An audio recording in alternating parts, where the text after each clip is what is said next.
I'm Kiomia McLean. I work with Alliance of Women Advocating for Change. We work with female sex workers and adolescent girls and young women who are at high risk. We call them at high risk because we target those basically living in slum areas, surviving on the landing sites, transit routes, and upcountry.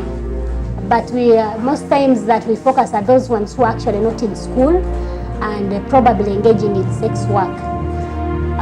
We started back in 2015, and what we've been focusing on is basically to do institutional capacity support, leadership, feminist leadership building, and also bring much of our advocacy, research, documentation, specifically the journey and resilience of sex workers in Uganda.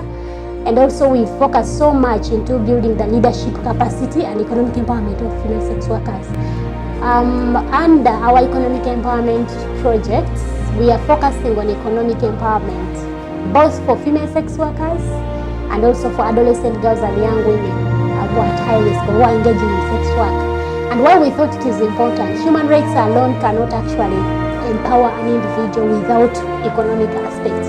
Because we realize that somebody might have rights, but at the end of the day you have to eat, you have to feed your family, you have to look after your children, your parents. Most sex workers actually have got dependents beyond one person.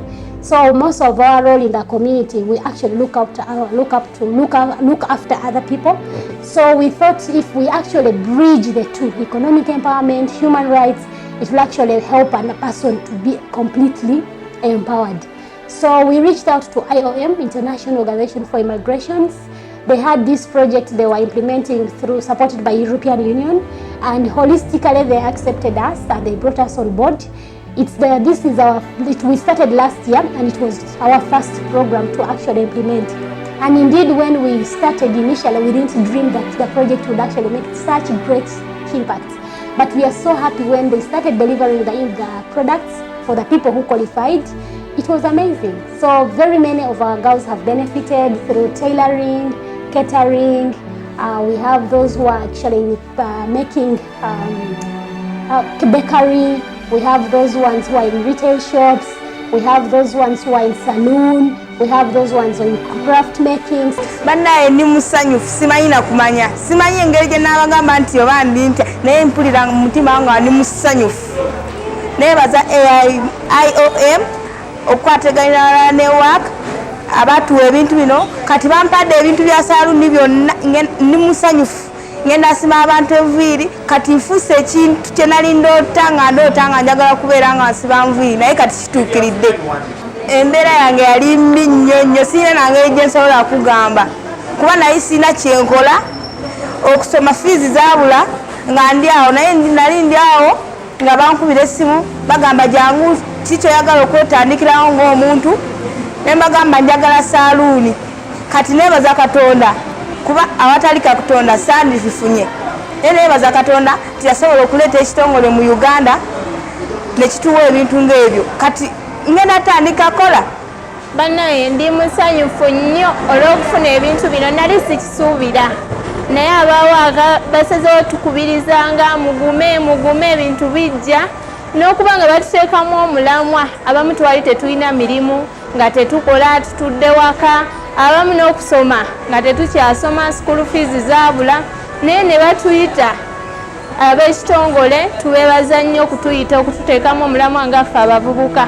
Twali tetulina mirimu, abamu nga tutudde waka, era tubeebaza nnyo. Mwebale nnyo, mwebalire ddala. Nze Nannyonjo nsuubira okwezimba n'okugula ploti n'enzimba ne bakadde bange obbongerako, era sigenda kusuulirira.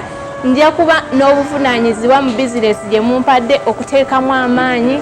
Obwesimbu tubeebaza nnyo aba OM okutuwa bino ebintu bye mutuwadde.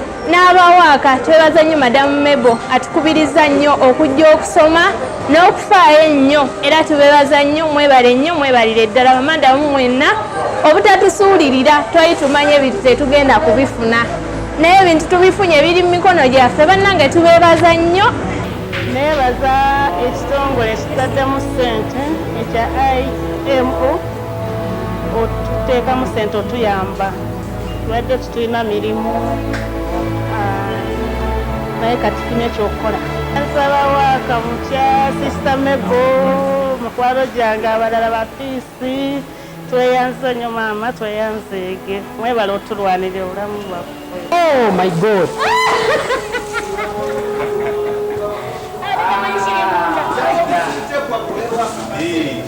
Mpulira bulungi nnyo kuba babadde bankozesa naye kati ssaawa zino ŋŋenda kubeera nze mwenyini ŋŋenda kwekozesa buli ŋŋenda gupa omulimu kuba mbadde nfuna kitono so ŋŋenda kubeera self employed yenze mwenyini ŋŋenda omumanya zenteekamu nezenyingisa the saving so nebaza IOM okubanga nti enkutteko nti yeeyongere n'abavubuka abatono abato the youth nawe bakwateko yeeyongere n'omutima ogwegenda mu maaso ne awaka group katwe nayo njebaza nnyo kuba nakisuubira nga nange nsobola ki okurisiivinga ku bintu bino.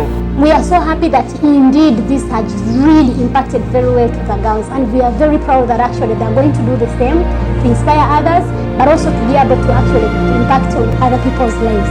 We hope to continue doing this beyond actually IOM. We are looking up to any other individual.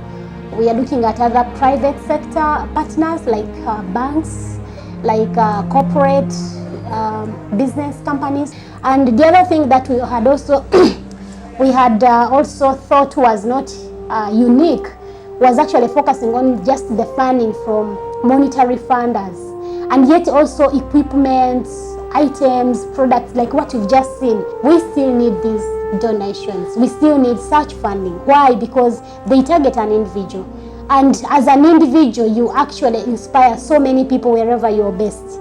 But also it helps you to change your life as a person, but also again to be as a breadwinner.